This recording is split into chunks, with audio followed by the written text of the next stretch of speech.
Malcolm Reed found the undeveloped roll of film in a camera case.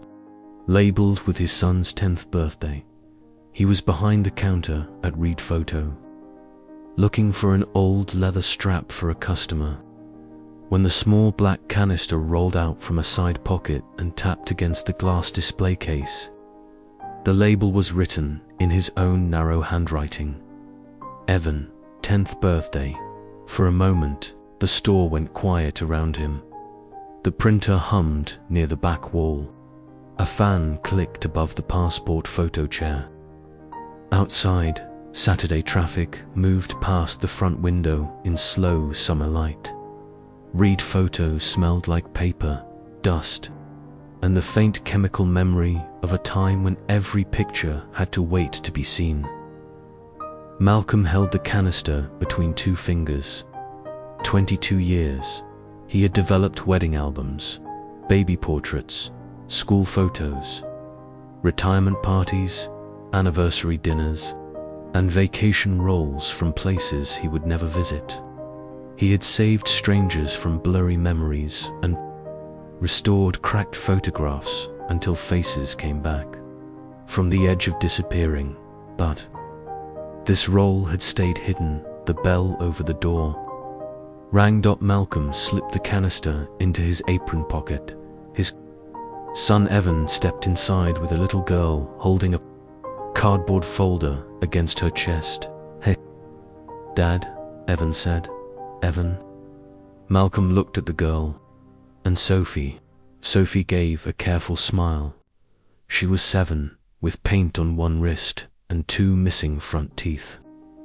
"Mum says I can show you my picture if you come." Evan handed Malcolm a bright yellow flyer. Oak Street Elementary. Art afternoon today. 3 o'clock. Malcolm glanced at the clock. 1:18. That's today. Evan's mouth tightened in a familiar way. "It is. You should have told me sooner. I told you last Sunday."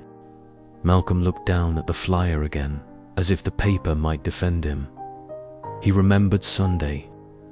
Evan had called while Malcolm was fixing a printer jam. Sophie had shouted something cheerful in the background. Malcolm had said, "Text me the details," then forgotten to look. Sophie tapped the folder. "It's a city, but all the windows are different colors because people are different inside." "That sounds very artistic," Malcolm said. The words were kind, but too distant. He heard it after he said it. Evan heard it too, before anyone could fill the silence. The phone rang. Malcolm answered automatically. "Reed Photos." It was Mrs. Hahn from the real estate office. Her company needed 50 headshots printed and mounted by 5 for a conference table display. She would pay the rush fee, double if necessary. Malcolm looked at the printer, looked at the clock, looked at Evan. There it was. The old door opening. Work needed him.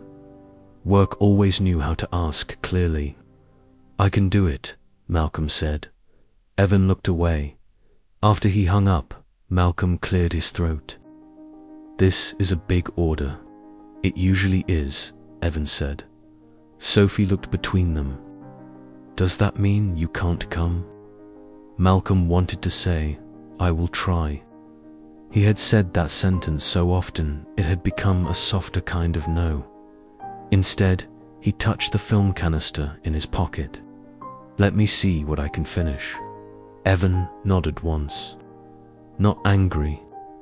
That was worse. He had the calm of someone who had learned to expect less before disappointment arrived. They left the flyer on the counter. For the next hour, Malcolm worked fast.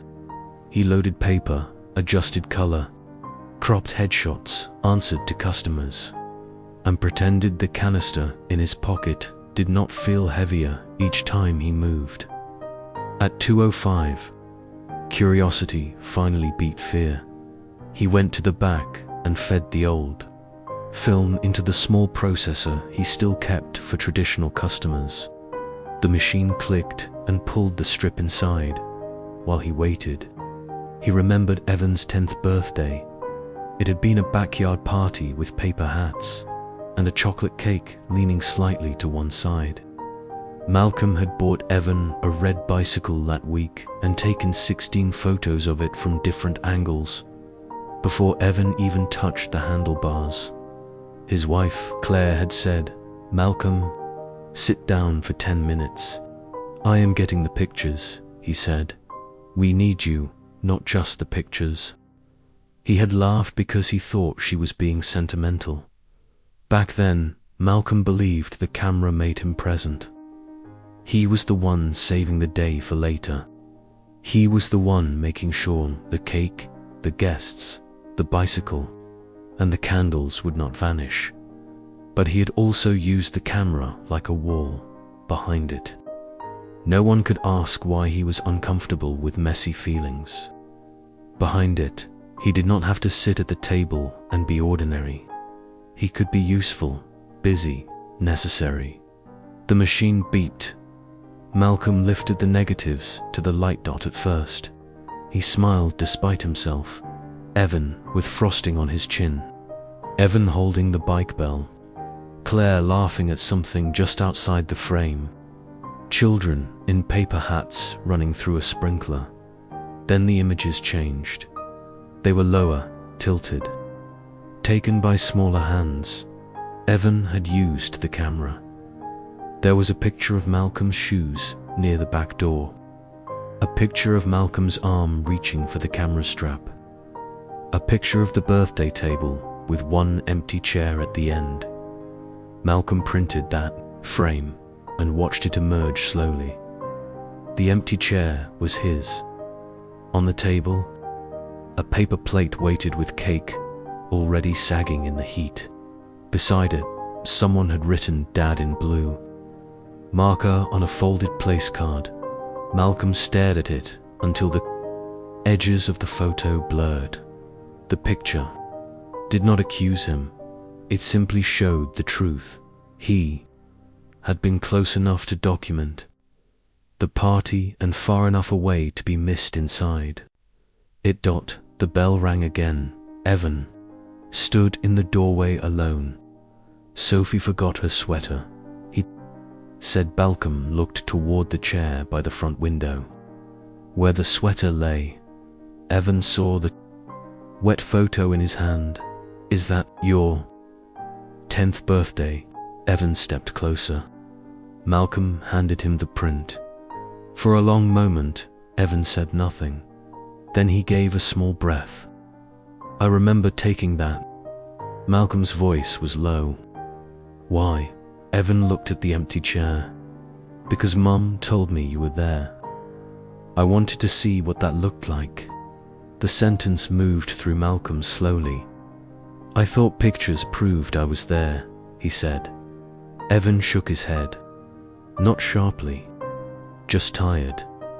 They proved the camera was. The printer beeped from the front counter. Mrs. Hon's order was only half finished. Malcolm looked at the clock. 2:37.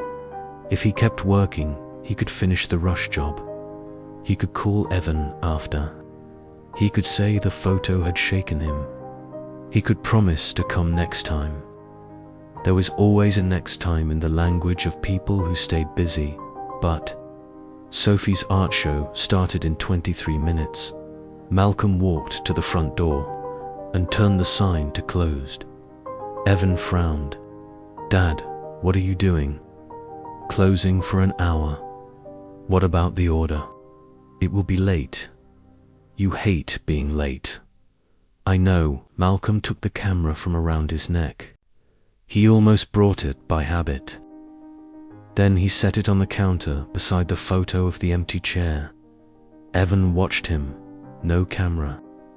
Malcolm swallowed.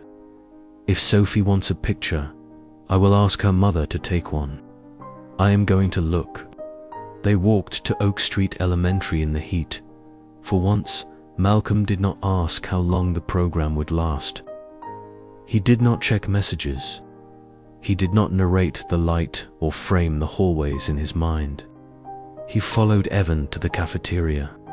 where children's art hung on strings with clothespins. Sophie stood beside a painting of a city skyline. Every window was a different color. Some were bright yellow, some were deep blue.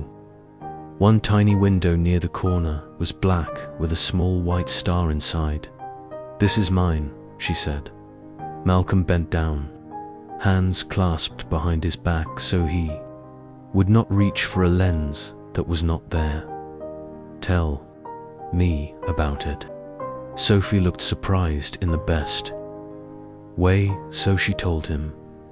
She told him about the green window where a woman grew basil, and the orange one where a boy was scared of storms, and the purple one where someone had a secret birthday cake.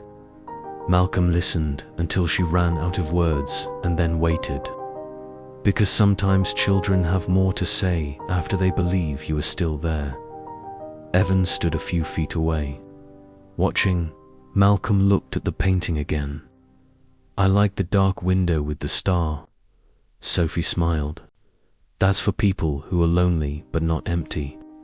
Malcolm felt the sentence settle somewhere deep. After the show, Sophie asked if he wanted a photo with her painting. His hand moved toward his empty neck, then stopped. "I do," he said. "But first, can I just stand here with you for a minute?" Sophie slipped her paint-stained hand into his. They stood there together while the cafeteria hummed around them. No flash, no shudder, no proof except the moment itself, when Malcolm returned to read photos. Mrs. Hahn was waiting outside with her arms crossed. He apologized and offered the rush fee back. She was annoyed, but not cruel. The world did not collapse because one order was late. After she left, Malcolm placed the empty film canister in the front window beside a handwritten sign. "Back in 1 hour. Someone I love is showing me something." Then he taped the photo of the empty chair inside his workroom. Not as punishment, but as a reminder, some memories should not be stored only after they are gone. Some love should not have to search a photograph to find you. And sometimes the most important thing you can do is put the camera down. Take your seat and let the people you love feel you there while the moment is still alive. If this story stayed with you, carry its lesson into your own life. And for more stories that help you see life differently, subscribe to Inner Shift.